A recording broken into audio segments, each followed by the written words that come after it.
Hey guys, Jordan here, and in this video we're going to be talking about gear for shooting real estate photography, so let's get into it. Alright, on my channel I talk about real estate photography, so if that's a topic you're interested in, then make sure to subscribe.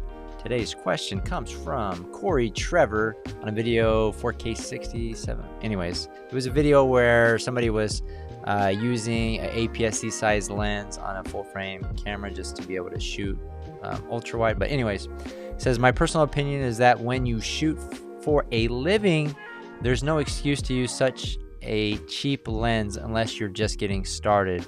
When you use less than premium lenses, you risk getting less than premium results, which I agree. What he said is important is when you're just getting started, right? So I think it's important you start with what you have, even if it's a cell phone. Like, don't let an obstacle get in your way of getting started in the business. But once you're on that path, you're getting clients, you're starting to get shoots, and you're making money from your shoots, it's important to reinvest in your gear, in yourself. I think that was probably one of the first things that I did, right? I think I bought what I could afford at the time when I started shooting real estate photography, which was a decent setup, a Canon 70D with a 10 to 22 millimeter Canon lens. And then I remember I was using a crappy computer. So as I started to make money, I upgraded my computer. I had a second setup. I think I bought the Canon 7D Mark III full frame with the 17 to 40. I think it was the Redline f4 lens. But reinvesting in yourself, because you can get away with shooting with less than, with a cell phone or a setup that's not that expensive. But I think you can do the same thing with better equipment, get a better result for doing nothing else than just having the equipment. And in my opinion, it's a great investment for real estate photographers to buy equipment, because typically equipment, especially if you're buying used, right? I'm a big fan of buying used gear when possible. Now we do buy a lot of new stuff.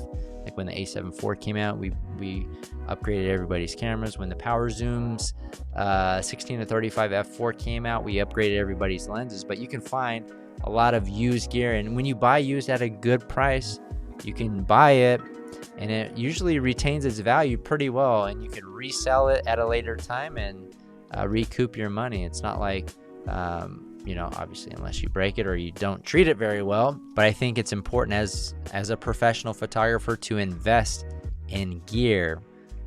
So don't let gear be an obstacle when you get started. But when you get started and you start make money, reinvest in your business, upgrading your equipment, and all the tools that are going to help you succeed in the real estate business. So great thought for sure. And if you're buying super expensive gear and you're just trying to make it a workaround, you can have like a short-term workaround with something like that video that he referenced, but long-term I think it's important to invest in the best gear that you can. So anyways, that's it for this video. If you got value, hit the like button. We'll see you guys on the next one.